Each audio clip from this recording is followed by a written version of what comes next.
Hello there, I'm Seema, the producer of the Ink Post podcast. Today I'm thrilled to introduce a special episode that you won't want to miss. Before we dive in, let me give you a sneak peek of what's in store. We're joined by the incredibly talented Nady B, a star artist in the PMU world, who's here to share her insights with our host, Shay. They'll be delving into the world of competition in the PMU industry and exploring what that really looks like. A quick heads up, we've encountered some hiccups with our audio during post-production, so please bear with us if you notice a slight difference in sound quality compared to our previous episodes. Whether you're sprucing up your home or on your daily commute, this episode is packed with valuable information that will surely captivate you. So without further ado, let's jump right in. Welcome to the Ink Post podcast.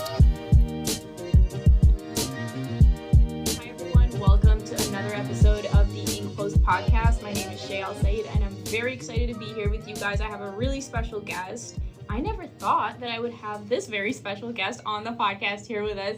She is kind of a just serial entrepreneur, man. She just keeps it going. She has a really big team and she's been there since like the beginning of my career. So I think we both started around the same time, I started in 2014. I think she came around like 2015, 16. I'm not sure. But she's been just a powerhouse. So many artists in our area have grown so much with her, through her, in different directions. And I finally got an opportunity to sit down and talk with her and meet her. And we're going to talk about a lot of different topics in this episode. Me and Nady are competitors. We both work in the same area, and it's kind of crazy, but we're going to talk about that. We're going to talk about competition and what that can mean and what you can do with it and how it can be healthy, how it can be unhealthy, because in the tattooing and permanent makeup industry, if you've been in it for at least 6 months, you know that it's very, very competitive. So we're gonna dial into that and see how we deal with that and what you can take away from that topic from us today. We're also going to talk about a lot of different things. One of the biggest thing I want to talk about with Nady today is getting over the fear of helping somebody, especially somebody on your level. And we were saying it wasn't scary to help somebody that's like 1,000 years away from where you are, but the second they're on the same level with you, you go to a women conference and it's woman helping woman, unless it's the woman also on stage. So we're going to talk about that. We're going to talk about all those things. And, without further ado, I don't want to do a really long intro. Welcome, Nady B. Hey, thank you. Oh my God, Shay, I'm just so happy to be here with you. And I am really excited to talk about all of these things. I feel like it's very past due. I feel like it's not really touched on as much as it deserves to be. Mm-hmm. And we could just do a whole lot better, just really having these types of talks and, communications with each other here in the industry. Yeah, for sure. And honestly, like, my favorite part about our experience together with just like meeting you and everything is, like, when I stepped into your shop, you were very welcoming. And even today, like, you came in, you're just like a very real person. And I don't even like to just use the word real. Like, you're a good person. Some people say I'm a really real person, but like, you're really a really bad person. Like, you could be when you're real, you are really who you are. But I feel like with you, like, you're really like, so far a really awesome person. Like, you came in today with gifts. She got us these like Palestine swag hoodies. Absolutely. Which are super free cute. Palestine. Free Palestine. And then her sister makes bracelets, and she put the Palestinian colors and she put a watermelon on some of them, and you got me a set, so I really appreciate it. And I also really just appreciate what it stands for. So I kind of wanted to say thank you and shout out the stuff that you represent. And it's nice that you're also supporting your sister's business. I feel like you're always supporting somebody's business, like, along with you prospering. Absolutely. I just always think about, the things that I needed coming up in, entrepreneurship. It's just really, really, it's so hard. Yeah. It's so... But, you didn't get bitter. Not at all. Yeah. I mean, you some get people bitter, you get better. Yeah, some like, people which get one bitter. do you want to do? I love that. I never heard that before. Yeah, absolutely. That's definitely one of my my mottos. But yeah, I mean, entrepreneurship is so rewarding. I think that it's everyone's fantasy to be a business owner, to be their own boss, to have employees or have, just the upper say so, or just, control of everything. And it can be that way, but of course we know the raw and honest truth behind all of that. You're going to work 1 trillion times harder. Yeah. You're going to have to go through the ups and downs, with you having to fix it, not going home and just putting it all down and going back to work the next day. I mean, you have to deal with the ups and downs and figure it out. And hopefully, and if you're lucky, you'll meet people along that way, that will, hopefully give you some direction or some good advice, or share their their experiences with you. And this is what we're here to talk about, I think. Yeah, no, totally. And like, I love that you brought that up in the beginning of the episode, because we were saying earlier too that person could be yourself. Mm-hmm. Like with entrepreneurship, a lot of times you're gonna assume that the drama or the humps in the road is going to be somebody else. Mm-hmm.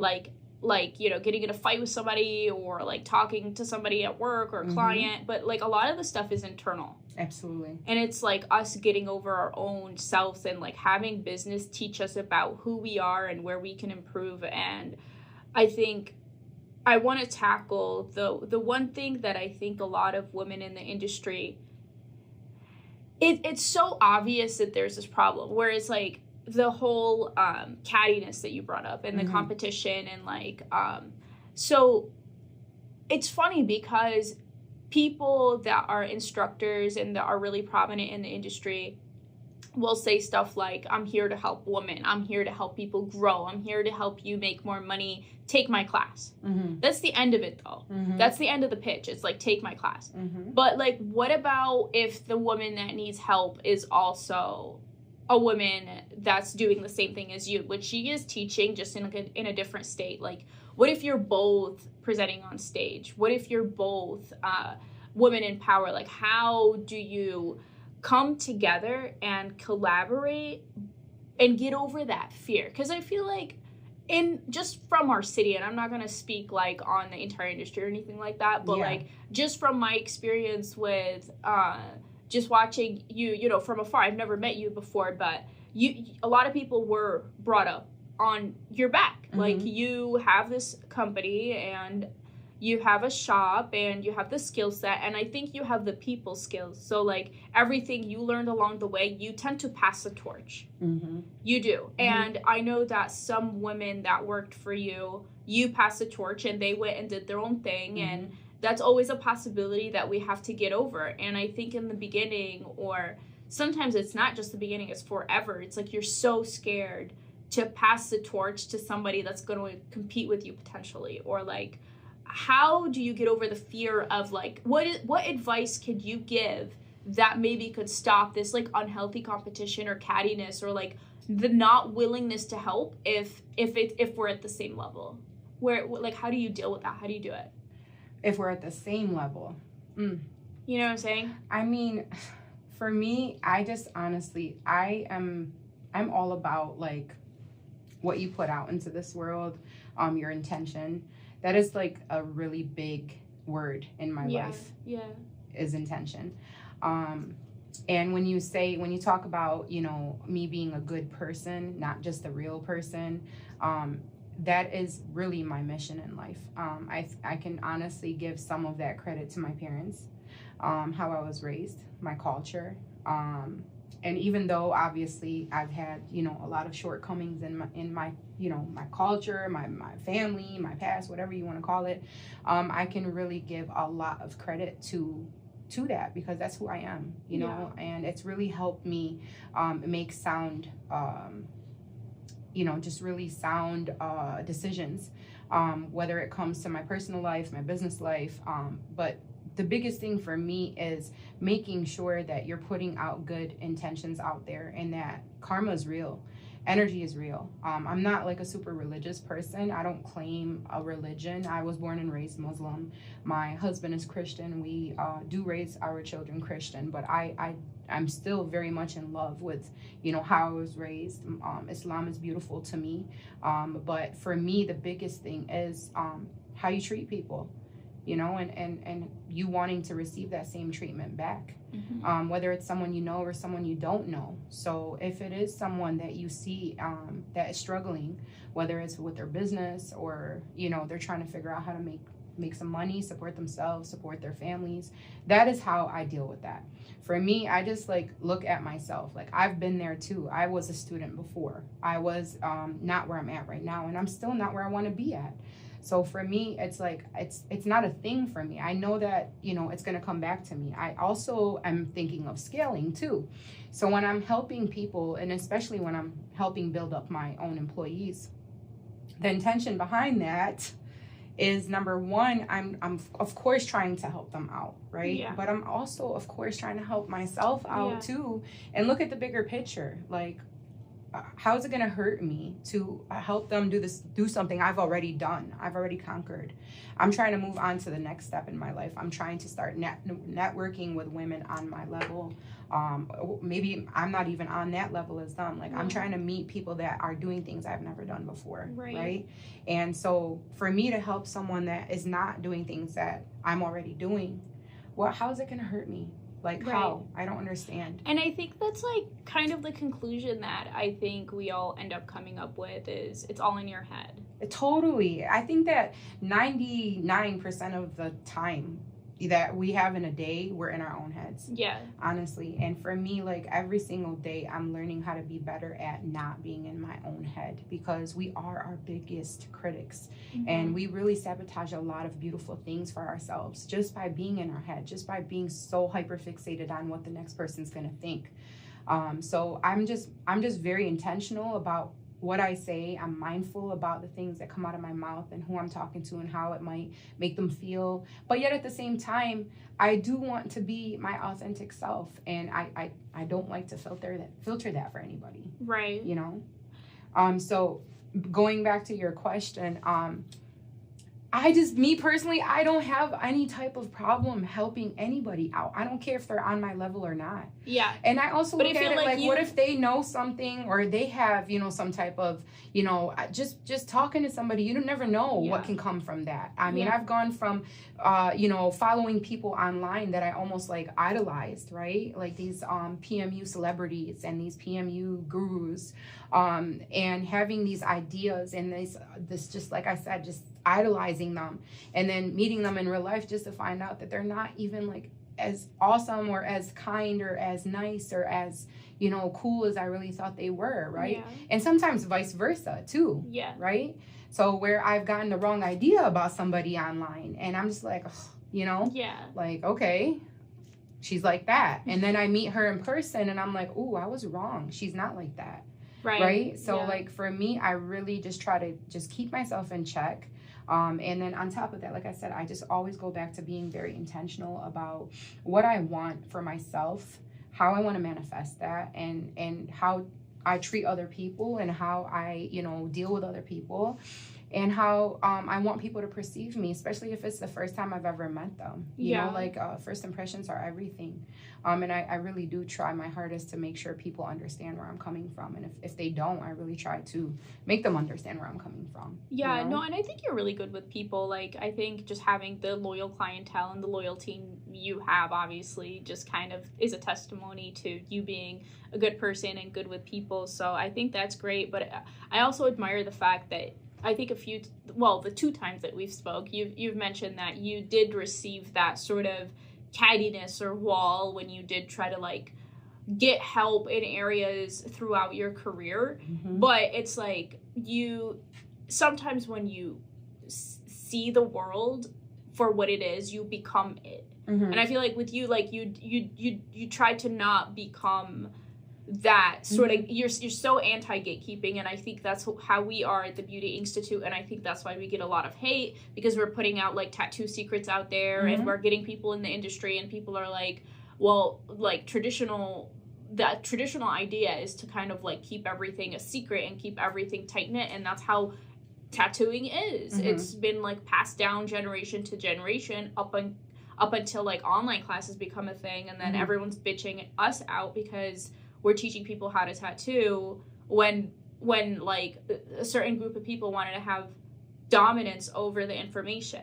So it's crazy. So, which is public information. and now it is, and they're so mad about it. Yeah. So I feel like the 2023, now that we're stepping into 2024, the dynamic for information Mm-hmm. is so different. So like, let's say you're gonna gatekeep or I'm gonna gatekeep, they're just gonna go somewhere else. Yeah. And they're gonna go make relationships with somebody else, and then you're also leaving that room for someone else to be the expert in that field too. Yeah.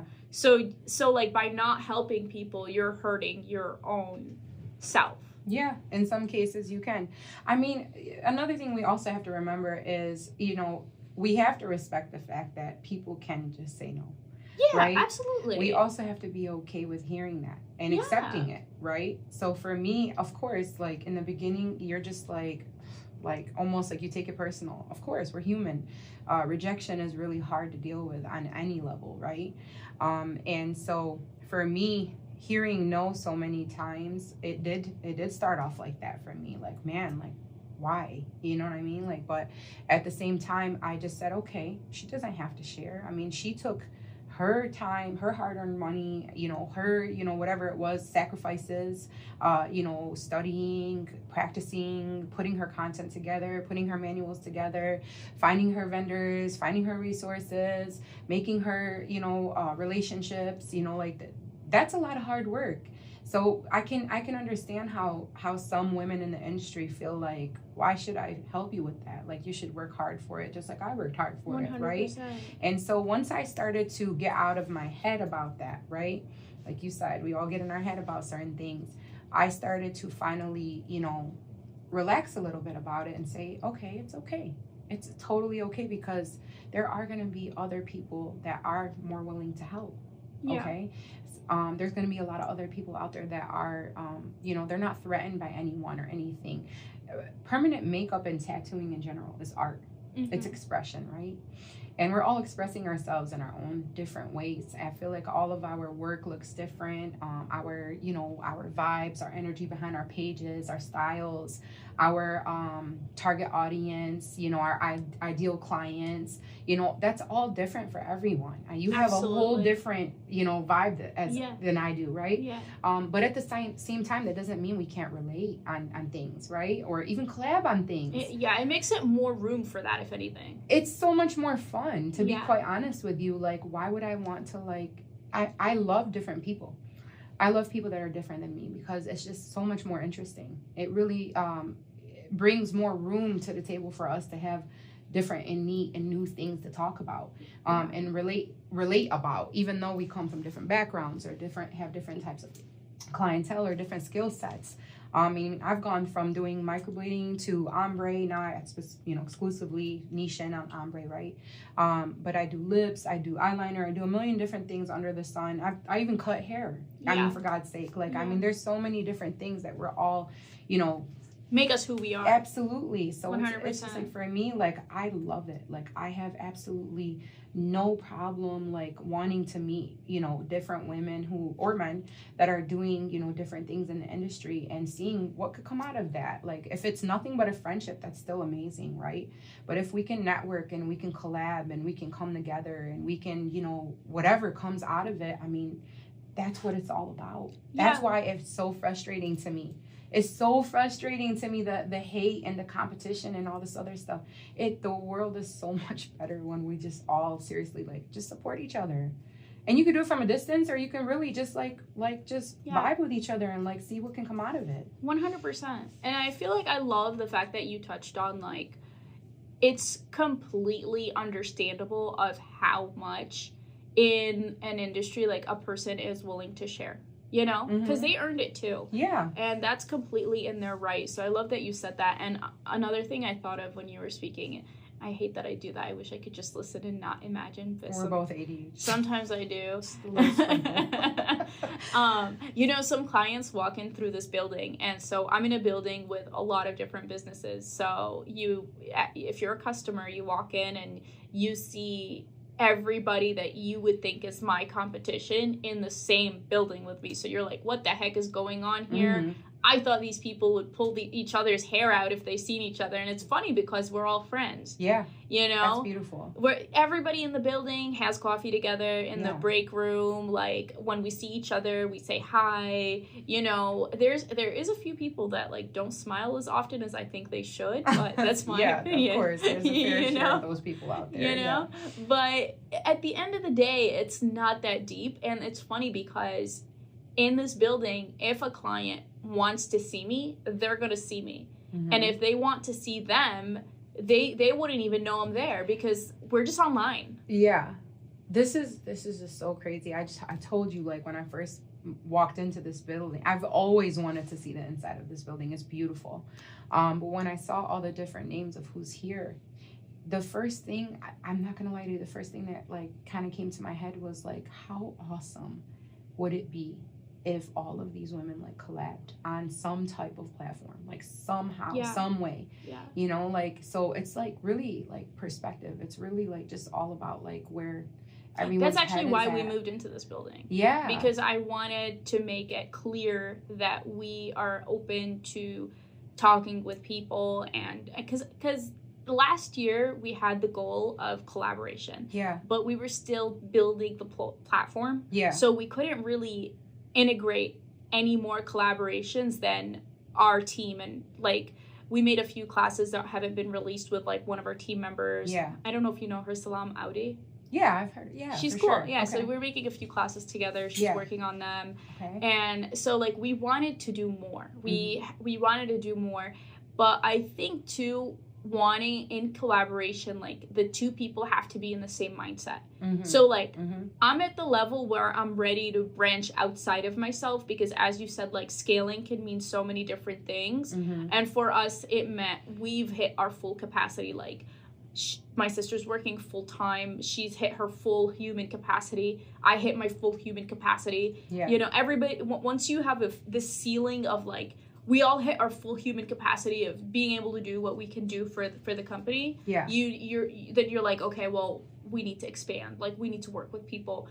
And sometimes, like, I think in our instant, it didn't mean to expand our team. Yeah. It just meant to, like, have third-party affiliations. And I've seen it done, and I was like, hey, that's cool. So we moved into this building because we wanted to be around people in the industry. Absolutely. I mean, it just makes sense. But it has to make sense for them, too, because not everyone's at that level.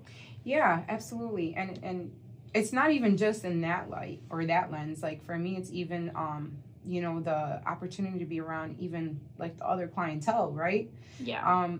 A lot of these other people are not doing what you're doing. You know what I mean? Yeah. So, like, it's, like, almost like there's that, too. You know what I mean? So it was just, like, this is awesome. I'm so happy for you. Like, this is beautiful. It is cool. I would love to see our community work together on something real. Because, like, if, let's say we did do that, like, that's going to be a business that stands through time. Yeah. At least 100 years. Yeah, that would be so dope. And I feel like let's go. I mean, I know, right? The thoughts in your head, right? Well, yeah, right. That's how I feel. It's like, we build businesses, they die with us. Mm-hmm. I don't want my business to die with me. Mm-hmm. That's one thing that I want to leave something on this earth. I want to leave something for the next generations. And I want to, like, we all want to leave a legacy, right? Absolutely. And it's not about, like, this egotistic thing, like, I want to leave a legacy, like, that has to do with me. It's all like, about purpose. I don't care who's leaving the legacy. Mm-hmm. I just want to leave something behind, because we only have, like, what is it? Like, I don't know. I don't want to say, like, whatever. Up to 100, okay? Just to be fair.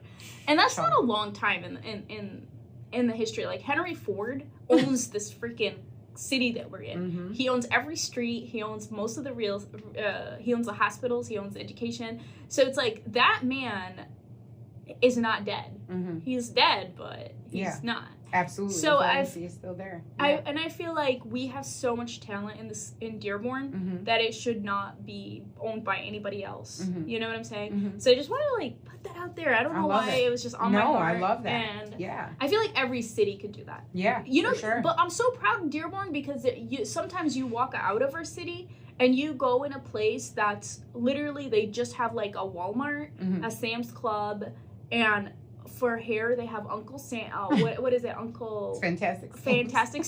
Fantastic Sam. Uncle You're Sam. thinking Texas. I'm thinking Texas. They have Fantastic Sams. But you know what I'm saying? Like at least we're at the small business level. Yeah.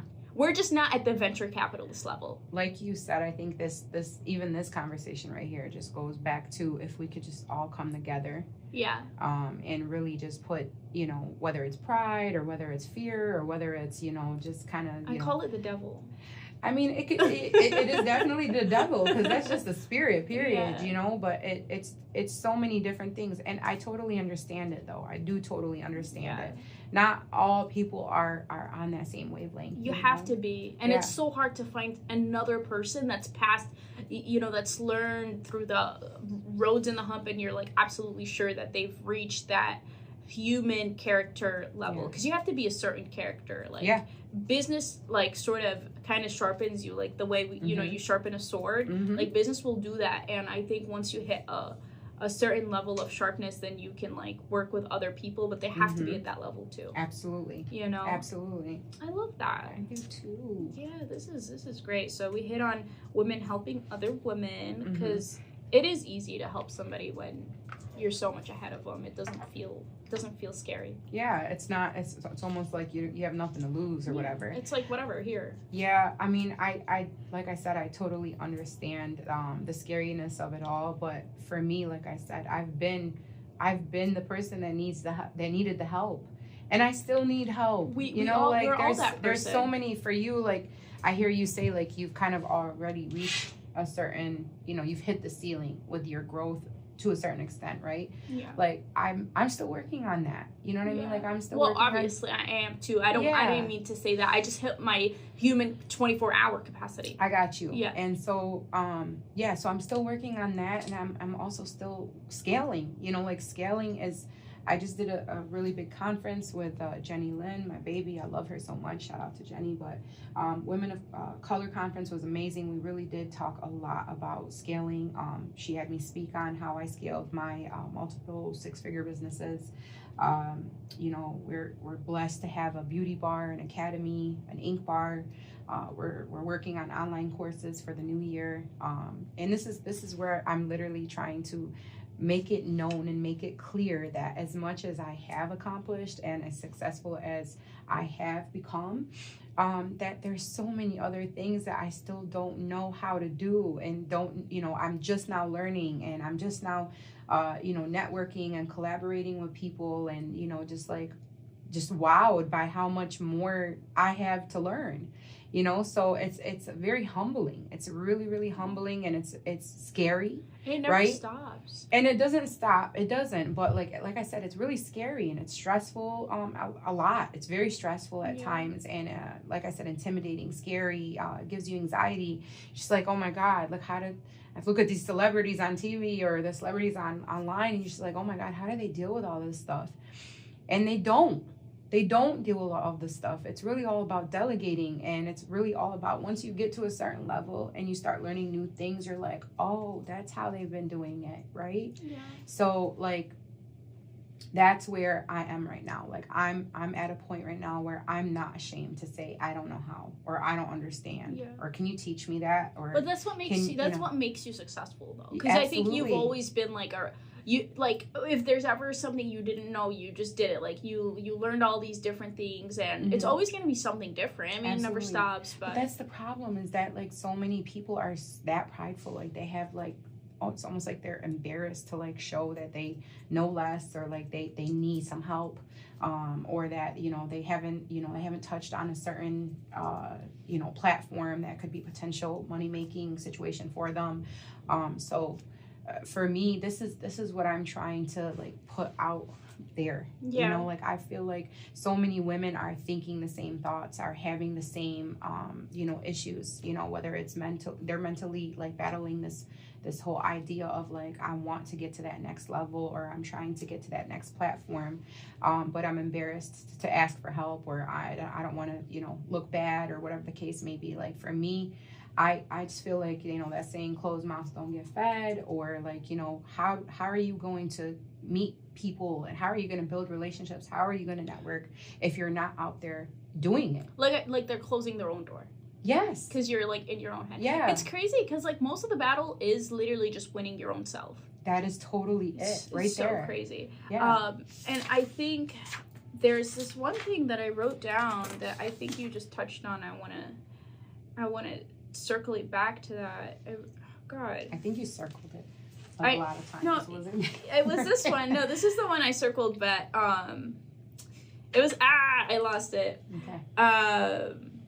Okay, something I have written down is, it says, as far as goals, like, because it's 2024 coming up, and so a lot of people are writing down their goals right now, and they're like, I want to do this is what I want to do, and like, you kind of have an idea of what you want from the year, right? Mm-hmm.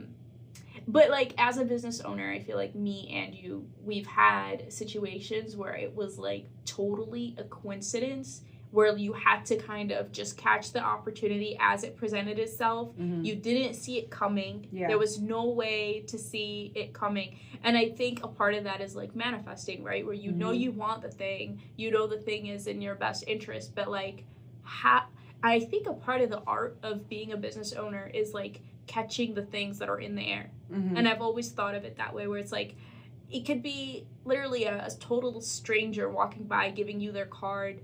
They're the person that does the video that you needed, and you were just walking, and like how I don't know, like some of our growth is structured and planned and feels like scaling is in our control, and then a part of just being a business owner is so humbling because you're like, this is all God. I didn't do any of this. Yeah, it's funny. Jenny, I was on live with Jenny and Maria, and Maria had asked a question. She had said, or I don't even think it was Maria, I think it was Elma, but she had said, when are you a boss or are you a worker, or something like that. I don't remember how she phrased it. And, you know, Jenny took her turn and said, well, you know, I say I'm a boss first, and then, you know, I'm still a worker, because, you know, there are times where even as a boss, you know, you still got to kind of go into, you know, like worker mode, right? For me, I think that's what's kind of kept me in check, is that even though I am a business owner, I am a boss, I think I'm still like I still have that worker like mentality, right? Like I'm still definitely striving and struggling, and there's low times, there's low points, there's high points. There's still times when I'm doing absolutely amazing, and there's times where, you know, stuff is slow, where things are not working out exactly how I need them to work out for me, and I still have those moments of, man, do I really know what I'm doing? Do I not know what I'm doing? And like you said, when you go into, you know, you're walking the street, you meet people, you know, you get a card passed to you, or you get introduced to someone that, you know, you didn't know, and that could be the icebreaker for you. You know what I mean? Like for me, that's what it's all about, is that you keep that humbleness about you, right? Because you'll learn things, like you said, you'll learn things on a business level, professional level, and then you'll learn things just based off of experience. And like you said, sometimes God does have a lot to do with it. Oh, everything. Yeah. Everything. Yeah. Everything, like if you weren't getting the pizza that one day, and someone, let's say somebody else got the pizza, and they saw the same sign. You know what I'm saying? Well, I think okay. Here's the pizza story. So she was tell them the story. It's your story, so you tell it. Well, I mean, yeah, my first storefront, I was literally working from my home after working at Fairlane for, and that's our local mall. You know, I was working there for 11 years, I think. That's where my name really got established.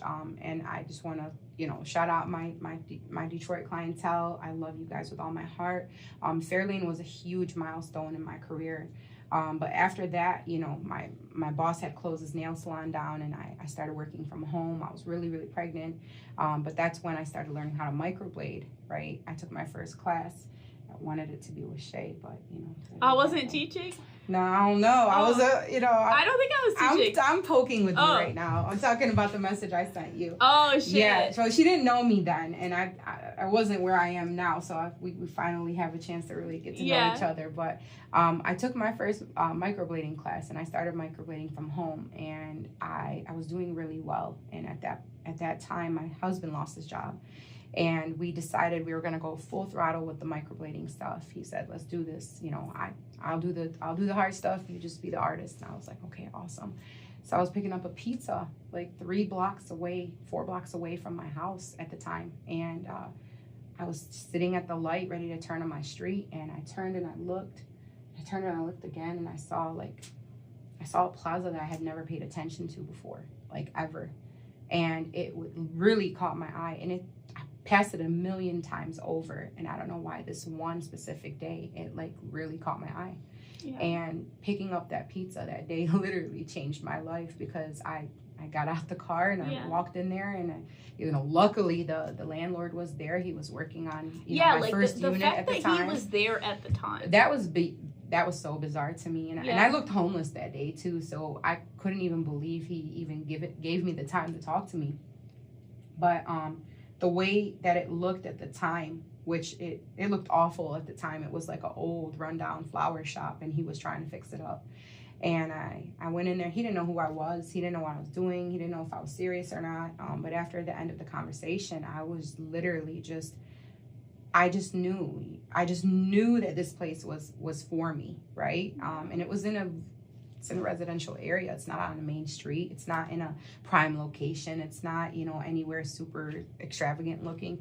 But I didn't need all of that. I'm blessed. I've been blessed. I've had a loyal following, and I knew that no matter where I opened up, as previously, my clients have followed me everywhere. Thank you. But that changed my life that day, was picking up that pizza. But there's like a lot of coincidences in business like that. Yeah. Like the craziest thing, we were at the AAM, me and my sister, and we were looking for a specific company to help us with a specific project that hasn't launched yet, and we had no idea how to go about it. Yeah. And this was in March. So this was March? Actually, February. Okay. Like late February. Oh, late February this year. Yeah. So we went to the AAM to learn about permanent makeup. Okay. We didn't go hunting for this. So we went to Mario World. We went to God, Mario. That sounds so fun. Yeah, we went. So I think we skipped the last day. Okay. And we were like, fuck it. Like, I was feeling really sick for some reason, but I was like, we really wanted to see Mario World. It had just opened for the second day. Okay. And so we're going on all the rides. My mental state that day was, I wasn't high, but I wasn't there. Okay. I was not there that day. Like, okay. I don't know where I was. Yeah. And I was in Mario World, so, like, everything looked freaking weird to me that day. Because it's already, sounds like, so cool. It's so weird to be there. First of all, there's, like, flying cactuses everywhere. It was just so trippy. It was the trippiest I day wish of my I life. could have been there. You can go. Sounds like an experience. It's really cool. So, anyways, there's, like, it was so trippy, and I was already tripped out. But so we're standing in line, waiting to get on like a Bowser Speed Racer. What was it? Like, it was a Mario Kart. Yeah. It was a Mario Kart ride, and the guy behind me happened to be, I don't know. I was just talking to the person behind me for no reason, and we were talking about the Iraq War. Yeah. That's at Mario World. How random. So, like, we were talking about, like, all these different topics. He was, like, 50 years old or something. Yeah. And, whatever, we're talking. And then I find out that he's a specialist in software engineering, and he's worked on people who build, like, I don't know, all these freaking things. And I'm like, you're cool as insane. Hell. Like, he was, like, he was so cool. Like, I don't know, he was from the UK, and he had, like, students with him. Those were his kids. Wow. No, they were his students. No, they were his kids. They were racing. They won a race. Yeah, I know. Those were his kids. Oh. I'm the one that students' talked to kids. Them, man. Anyway. But that was a... So he ended up giving me a contact. Yeah. That he knew that we've been working with the people that he told me about since May. That is amazing. Yeah. So like what? Like God. Mm-hmm. That's all I'm like, it's not me, it's God. Like, he's just orchestrating who I need to be with, who I need to know about. Like, he just, I don't know, it just happens. Mm-hmm. And it's funny because, like, there's a part of me that's always, I want to take credit for what's happening, Mm-hmm. but then I feel like a lot of it is so coincidental. So when I talk about the words scale, and like, here's the thing, and it's funny, we work with like marketers, obviously, because most of our business is online, so we have to always be marketing. And I know you've probably seen our ads. Mm-hmm. Have you? I have, absolutely. They're so annoying, and I'm sorry, we're changing them up. No, they're not annoying. They're not annoying. No, they're good, but like, Yeah. they're just,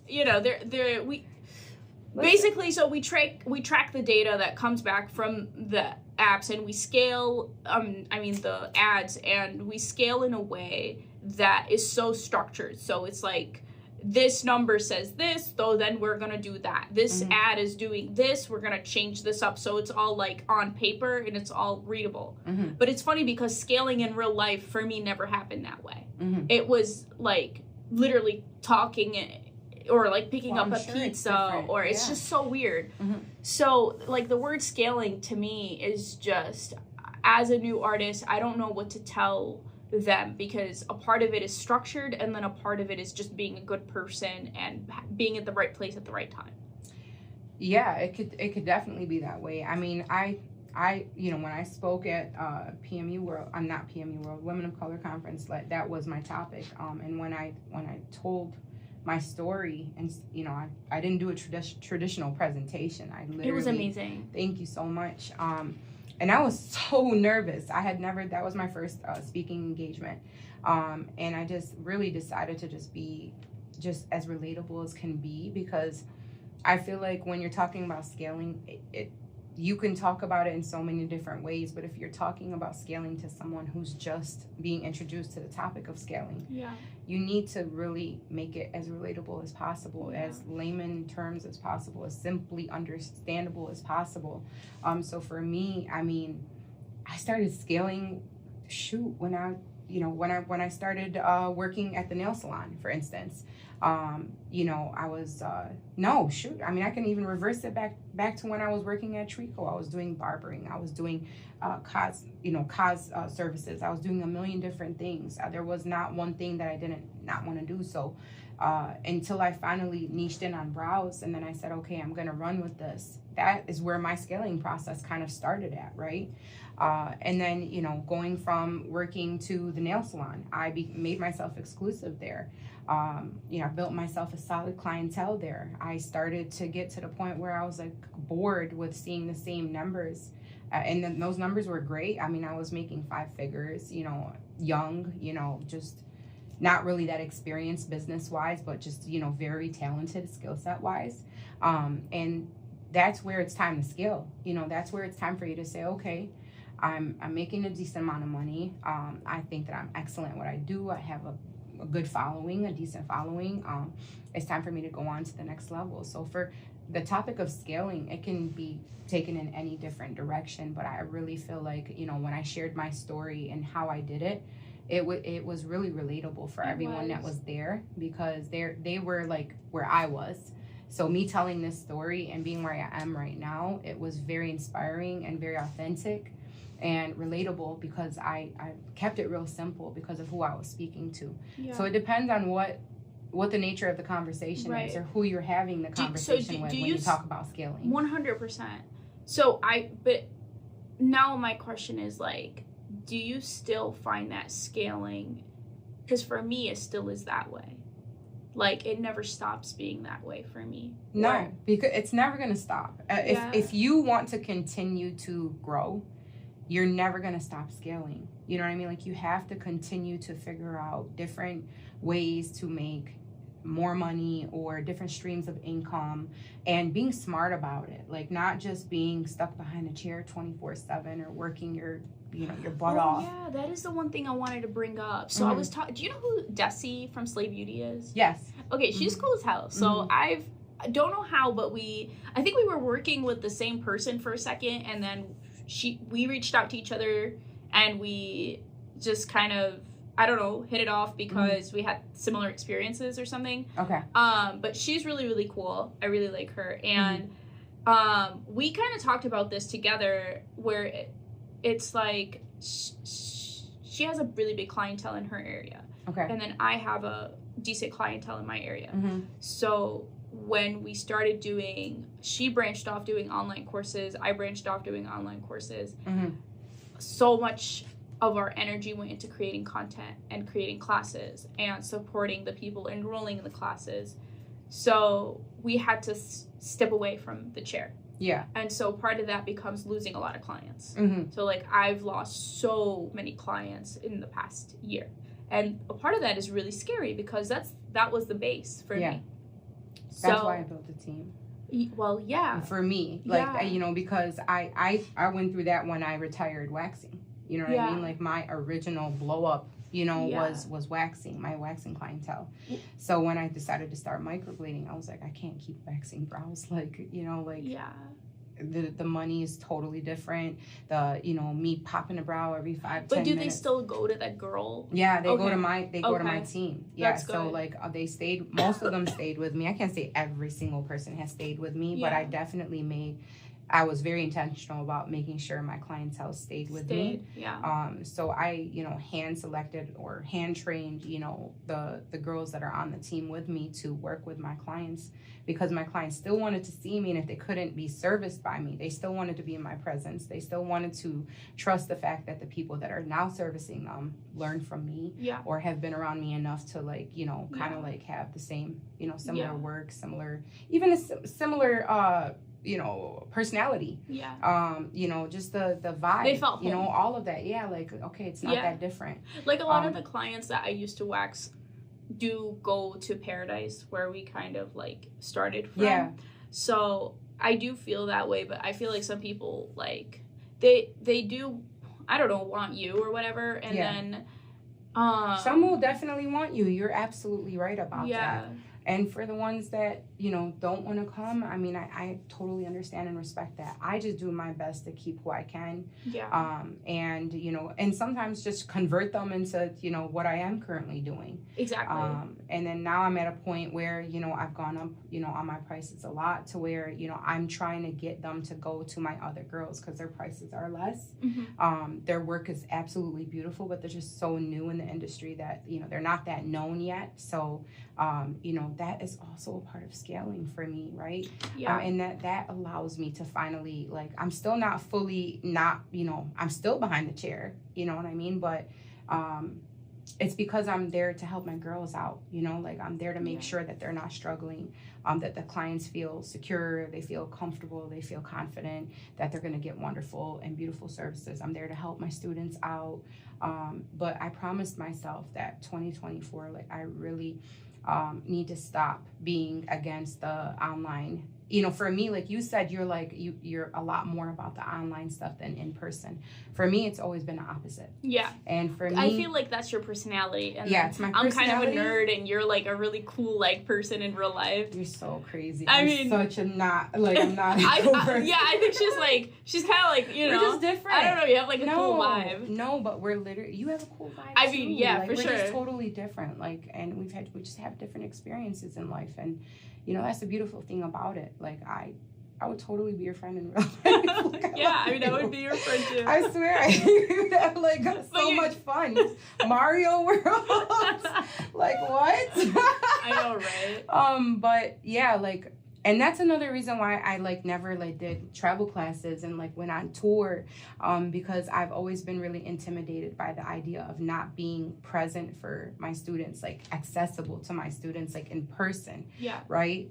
Because I have been that student where I've taken a celebrity master course and been oh my God, I'm gonna be the bomb after I take this class, and you go and you're just oh my God, okay, this is more like a meet and greet, and then you don't hear from them again. And it's I'm trying to DM you just to ask you, a super simple question, and I can't even get a response. So that has been really intimidating for me. Is how do I find the balance, if I am going to start going out of state, or if I am going to start doing online courses. I know for me, online courses have been a struggle at times. So I'm just really working on curating an online course or curating like a tour or going city to city in a way that I can still be there for my students that are not local.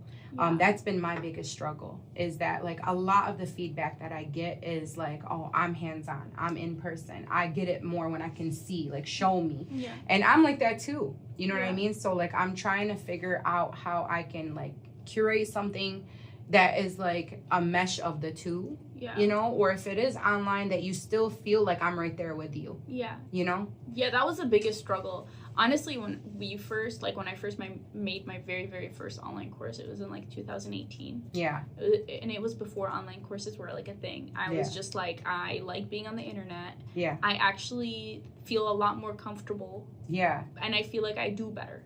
Yeah, totally. And see, I'm the opposite. Yeah.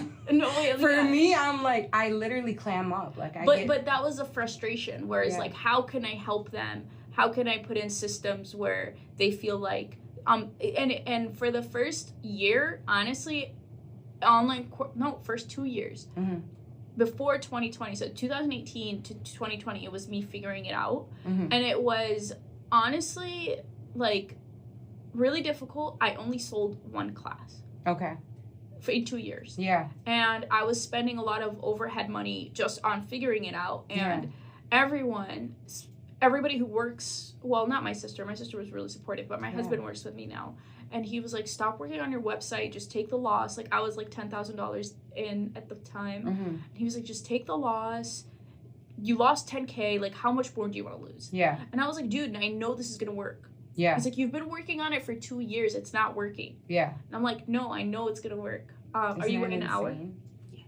So, like, wrap up? Yeah. Okay. Yeah. Sorry, guys. Oh man. I guess we really need a second episode. But I'll tell you the story. Shay and Nady So part 2.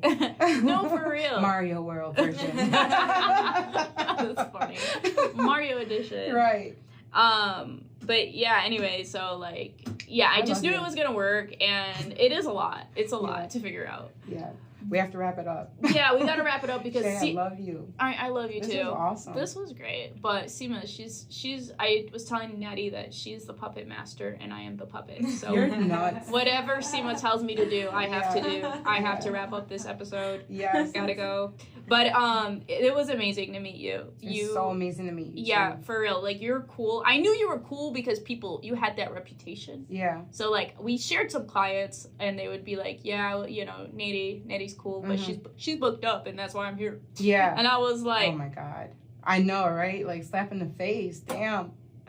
Oh, my God. I'll take Clients Nady's are leftovers. hilarious. Oh, my like, God. You know, and we totally have different work, too. Yeah, like, yeah. She does the nano thing. Yeah. I'm doing, I mean, like... No, I'm totally fucking around. I mean, but, you know, people have a reputation. Like, I know the reputation of everybody that works in the area. So if you're, like, not a good person, I also know. But you've had a reputation. Yeah, I know. We all know the dirt. But, like, it's the industry. I mean, we know the stories. So, but no, Nady has a good reputation. And so, like, she's just as cool, or if not cooler in real life. So it was great. I promise you, I'm a cool person. Yeah, she's a cool person. I wonder, I never asked about me. I don't know what people talk on the street about me. I'm just kidding. No, don't say that. No, Shay. I honestly, like, I think you're super dope. I love what you're doing. I can't wait for us to continue to build on this relationship, whether it's friendship or business. I'm totally, like, for it. Hell Whatever comes out of it, I love it. Hell yeah. And you. I love you too. Yeah. This was great. You guys follow Nady. What's your tag? Nady B 2022. Oh, by the way, Nady B was Cardi B. No, Nady B had the B before Cardi B had the B. She took it from me, guys. She did. She took it. I swear, because like Cardi original. B started what in like 2000? I don't know. I don't know when she started her name, but she got it from me. I think so. Yeah. She probably Nady B. Yeah. So, anyways, Nady B. I hope you enjoyed this episode. I did, and I can't wait to come back. I love you guys. I know. I think you are. I have a feeling you are going to come back. Yeah. You're a good one. But next time we have to, like, I don't know, got to do something fun. Mario World. Yes, I'm going to come in full costume. Yeah, I mean, this was fun. This was really nice. Totally fun. Absolutely. Yeah, and maybe that'll be the next topic. I don't know. I don't It might hurt some people's feelings. Fists up, but Or yeah. get our feelings hurt. Yeah, I know, right? gosh. But yeah, it was really amazing. I really enjoyed it. And thanks for giving me the time of day because I know you were coming here after work. Which I am, means a but lot to I me. love you and I love this. I love everyone that I hope hears it, watches it. And if there's anything that I can do, I'm sure Shay as well, to help you guys out with whatever you're struggling with. That's the whole intention of this. That's amazing. There was a plug right there, guys. So Yes. thank you so much. And follow this podcast. Follow us on social media, Beauty Institute, Shay and Nady B. Yes. And yes, I hope you have a great, amazing rest of your day. And see you guys in the next episode. Yes. Bye.